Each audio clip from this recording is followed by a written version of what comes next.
Boker Tov. Today's Daf Yomi is Bava Basra. I am Test Bava Basra 79. Daf Yomi, the Gemara is going to introduce a topic that at first glance seems to be unrelated. This is a topic that's called Me'ila. Me'ila means a misappropriation of temple property. But the Gemara, after its discussion, will see how it relates, because our Mishnah has said, or it says in our Mishnah, that if you sell a well, you've sold the well with the water in it. You give the place of a trash, you've given the trash with the manure in it. So this is going to be related to the concept here, which we're discussing. We'll see all at the very end why it's related.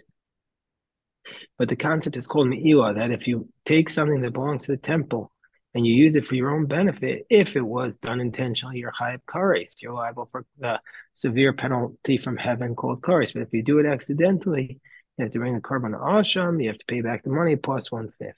So there are three types of ways in which a person can donate to the temple. One is called hekdesh hamizbeach, that you donate something which is supposed to be brought as a sacrifice on the altar, i.e., a sheep or a goat or a bull, or there is kache bedek habayis. You donate something which is intended to be used for the upkeep of the temple.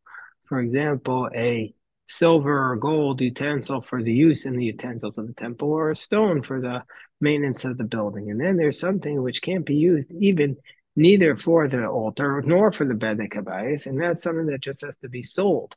Like, for example, let's say you donate your milk or your cheese or your backyard to the temple. So that's not Kedushas Mizbech or Kedushas Kabayis. That's just the money that is going to need to be sold, and the money will be given over to the temple.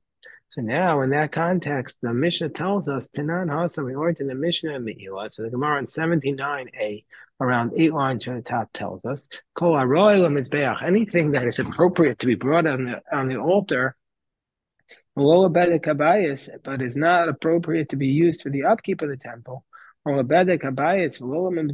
is supposed to be used for the upkeep of the temple, but not for the altar, or or for neither, then we're going to say under these circumstances, under these circumstances, we say that there is me'ilah with them and with that which is inside them. What does that mean? So the Mishnah tells us, let's say you donated a well, and the well was filled with water.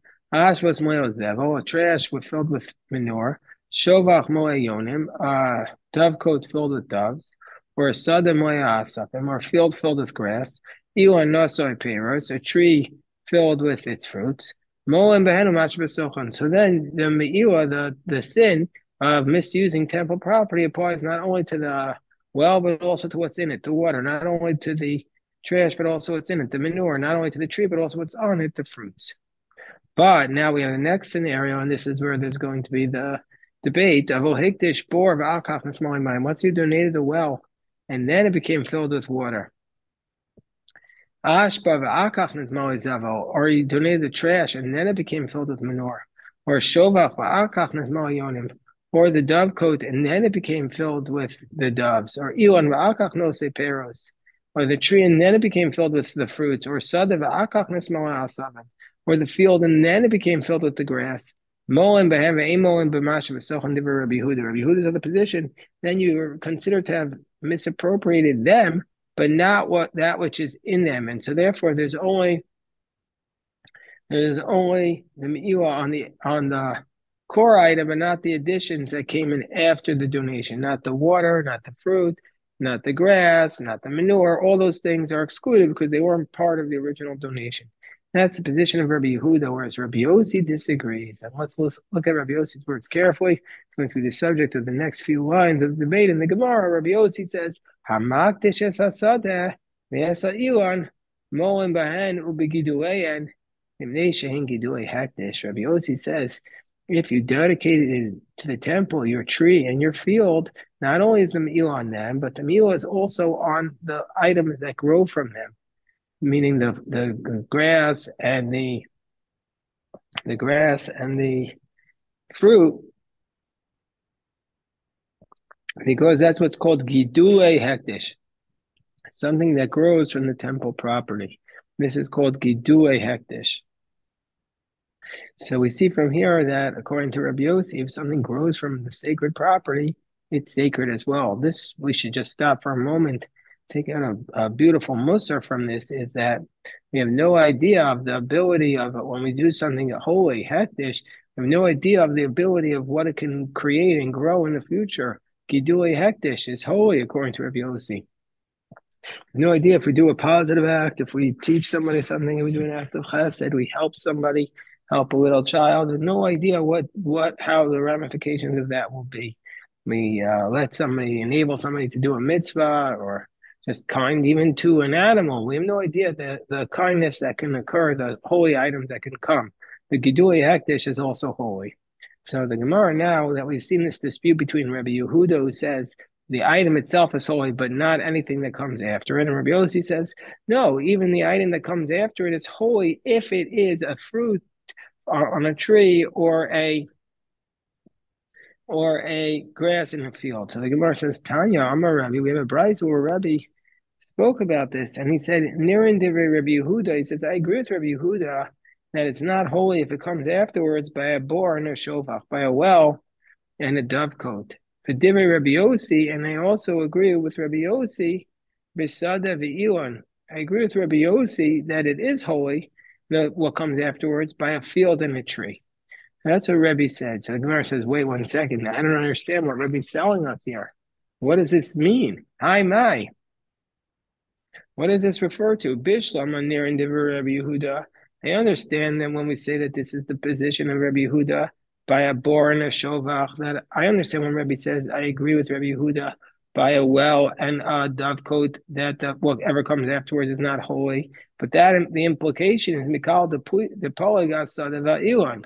That implies that Rebbe does not agree with Rabbi Yehuda by a tree in a field and says that by a tree in a field that Rabbi Yehuda is arguing with Rabbi Yossi by a tree in a field. And Rebbe doesn't agree with him that. And Rebbe's at the position by a tree in a field comes afterwards should be holy.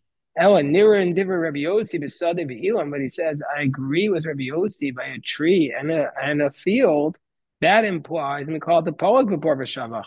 That implies that Rabbi Yossi argues with Rabbi Yehuda by a well and a dovecote. But Rabbi Yossi said of the Kamar. But Rabbi Yossi himself only said his position by a tree in a field, by a well and a dovecote. He agrees with Rabbi Yehuda that only what was in it originally is holy, but now what comes afterwards. So therefore, the chitemo advar of the Rabbi Yehuda Kamar. And if you want to say, okay, when Rabbi Yossi was saying his position, it wasn't really his position like we thought. He was just saying, I'm going to say according to you, meaning to say, according to Rabbi Yehuda, even though Rabbi Yehuda says what comes afterwards is not holy, but he makes an exception by the tree and the field. But I always say whatever comes afterwards is holy. But we can't say that that's what Rabbi Yossi is doing. Rabbi Yossi,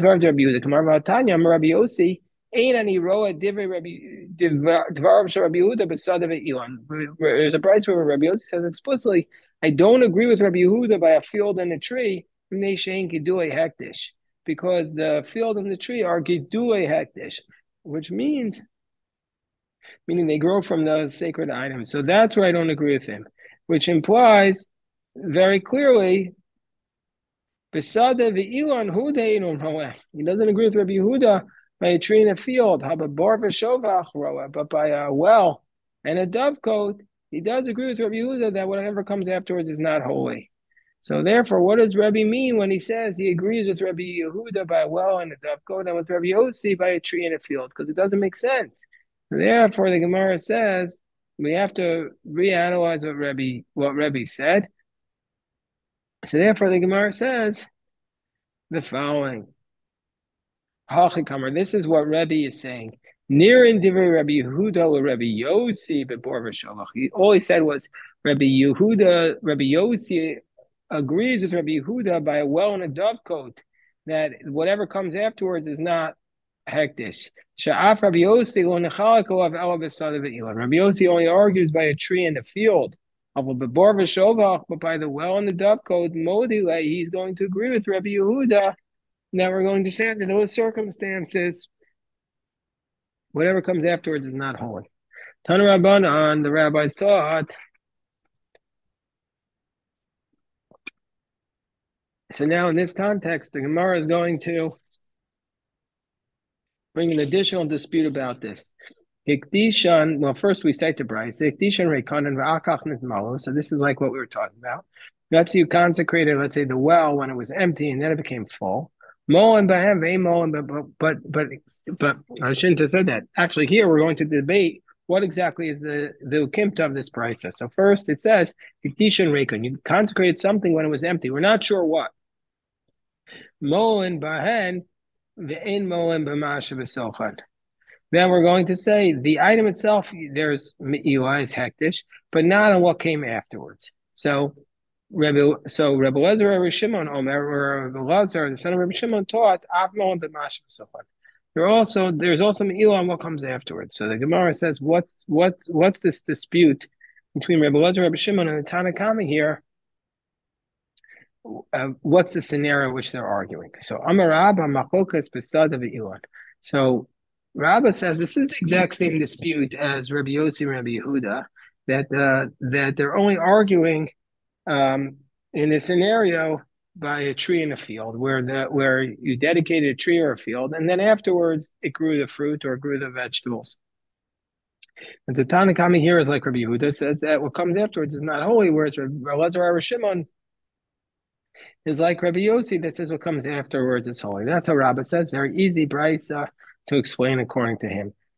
So the Tanna Kama several like Rabbi Yehuda, Rabbi Elazar, Rabbi Shimon several like Rabbi Yossi. But if it will be a well or a dovecote, Divrei Akol Molen Bahan Ve'im Molen B'mash V'sochad. And even Rabbi Elazar, Rabbi Shimon would agree, like Rabbi Yossi, that by a well and a dovecote, if you donated it, it wasn't filled with water, then you've donated it, but not that which is in it. So Abaye says to his Rebbe, Rabba, Amoy Abaye, but what we have a problem. Now, Hadatanya, we have the second part of that price. It says Hamatish Malayin, Moen Bahenu Masha Basochan, that if you consecrate it when it was Malayin, when it was full, then you have done Me'ilah on it and that which is in it. Okay, so that seems pretty clear. That was the first part of the Mishnah from Me'ilah. But Rebbe Lezer, Rebbe Shimon Machaf, Rebbe Lezer, Rebbe Shimon says, no, under those scenario, you have not consecrated that which is it and what which is in it. How does that work? That if you donate a well with water in it, or a tree with fruit, according to Rebbe Lezer, Rebbe Shimon, then you have not consecrated the water. So why? It doesn't make sense. If it is a tree, like we're talking about, that's what we're talking about in this scenario. My Malchaf, why would Rebbe Lezer Shimon say if you donated a tree with its fruit that there's no Me'ilah on the fruit? It's hard to understand. What's the scenario here? So therefore, Ela Maraba,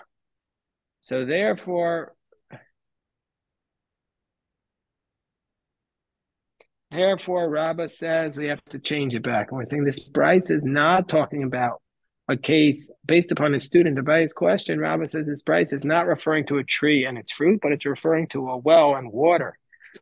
So therefore,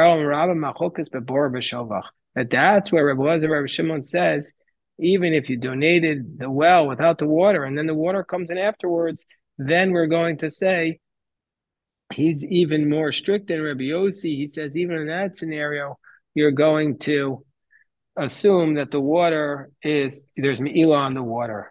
That's what he's saying. That's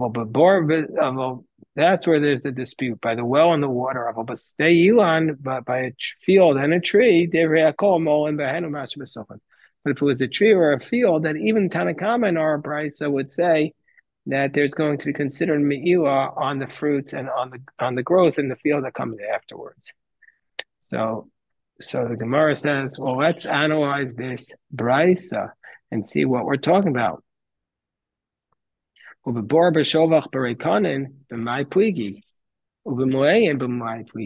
we're talking about a well and a dovecote that's empty. What's the dispute? Why does the Tanna Kama there say that what comes afterwards is not Me'ilah, as Rebbe Lezer, Rebbe Shimon says it is? And why, if it's full, does the Tanna Kama said there is Me'ilah in the water, but Rebbe Lezer, Rebbe Shimon say it's not? So we have to understand this dispute. So the Gemara says, Birei Kanan, if it was empty and it came afterwards, and remember, under those scenarios, Tanakama said there's no mi'ula on the water, and Rabbi Shimon said there is. If it was Birei, so it says, if it was empty and then the water came in, well, that's actually the dispute between Rabbi Meir and the Rabbanan. What's the dispute between Rabbi Meir and the Rabbanan? Tanakama Sarla Karabbanan. The Tanakamas are the position like the Rabbanan who say throughout Shas, the Makna Davar Olam. Person cannot give over anything that's not yet in existence. And so therefore, since the water was not in the well at the time, therefore, he wasn't able to be makdish it. He didn't consecrate. So therefore, there's no me'ilah on the water. It wasn't considered holy. Whereas Rabbi Elazar, Rabbi Shimon, Savak, Meir, Damar Adam Makne Davar Shel Olam. So Rabbi Meir is in the position a person can sell something and also acquire something that's not yet in existence. So even though the water is not in the well, he's able to sell it over or to give it over, even though it's not yet in existence. Adam Makne Davar Shel Olam. So the Gemara says, well, wait. Amor the Shamas Leil Rabbi Meir could go and pay his dekel. So when does Rabbi Meir say Adam Makta Davar Shalom Olam by a fruits of a palm tree?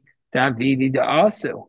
The fruits of the palm tree, I understand why Rabbi Meir would say that you could be maknet, because the fruits of a palm tree, you're forecasting that every year you plant a palm tree and the dates grow. So it's very understandable why he could say that you could sell those dates. It's the expectation. You say, listen, I have this palm tree, and I'm going to have dates this year. Can I sell it to you? He said, sure, I know there's some risk, but I'll buy it. But in this case, mi da. So how are you going to know that there's going to be water coming into the well, that you could sell it? And then Rabbi Shimon would say there'll be mi'il on it. So Amarava, so Rava was sitting in the shir with his chavrusa abaye, and he says, Mishkachas la b'mayim abayin derech hatzero abor, v'yonim abayin derech shovcho v'shovach. So he says, no, we have to say that what the scenario here is that there's water that typically flows into this well. There's doves that are coming into this dovecote. So there's an expectation that it will get easily filled with water, and so therefore it's not an issue to assume that that'll be filled with water. There's the expectation, even though it's not as certain as the water already being in there. But that's the scenario where a mayor would say that you're the makna davar shalom. It's because it's avidid also. It's expected that it's going to come. So what about the next scenario? Why in a case where there's water already in the well does Rabbi Elazar Rabbi Shimon say that there's no me'ila on the water? What's the scenario there? So Amarava could go and check Dishu Bor Stam. So in this case, Rabbah says, the Girsa, the Marshal changes it to Rabbah. He says could go and Shehiktish Bor Stam. So he says, well, what happened was you just dedicated a well and you didn't say anything, and there's water in it. So why does Rabbi Elazar Rabbi Shimon say that you have not dedicated the water, that you have not donated the water to the temple? Rabbi Elazar Rabbi Shimon several kavua. He holds like his father, Rabbi Shimon, who says the Amar Danan Din Gavoa Midin Hejot. Says we learn out the laws of the temple from the everyday laws. Now, as we're finally going to go back to our Mishnah, because what did our Mishnah say? If you donated the water, if you sold the well, you also sold the water in it. But we'll see there. Rabbi Shimon has a different position on that, and that's how it connects. So he says that the reason why if you donated the well, you've not donated the water is because we learned this out from the regular laws of commerce. Madin Hejot, in regular laws of commerce, Matzi Amar Bir Zabinocha, Maya Zabinocha. You could say, I sold you the well, but not the water. So that's what Rabbi Elazar Bar Shimon's position is, that you could say, I sold the well, but not the water. So Aftin Gavoa Bira Iktish, Maya Iktish. Also, when it comes to the temple, you could say, I donated the well, but not the water. And so therefore, since he only donated the well and not the water, because he just said, I'm donating my well, we don't assume the water was in there, and therefore there's no me'ila on the water. So the Gemara says, but din hejot. Well, wait 1 second. It contradicts our Mishnah. You mean to say in regular commerce, You sell a well, you have not sold the water. But our Mishnah said explicitly, you sell the well, you sold the water. Vatinan, machar bor, machar memav. You sold the well, you sold the water. So it's Amarava. Rava has to say, yeah, because so we thought our Mishnah was the ruling position. We thought our Mishnah was the regnant position. No, Masnisin Yechidai. Our Mishnah is just an individual. It's not the ruling position. Titania Machar Bor Lo Machar Meimav. And this is how Rambam paskins. No, not everybody paskins like this. The Rambam paskins, if you sold the well, you have not sold the water. Whereas Rav Nosson Amar Machar Bor Machar Meimav. Rabbi Nosson says you sold the well, you have sold the water. And so therefore, our Mishnah is like Rabbi Nosson. But Rav Elazar Shimon holds like the Chachamim who sell you have not sold. And therefore, in the case of Hektish, he's going to say, if you just donated a well, you have not donated the water. And so therefore, there's no Me'ilah in that scenario. Okay, that's today's daf, but we can go on a little bit. We have some more time, Baruch Hashem.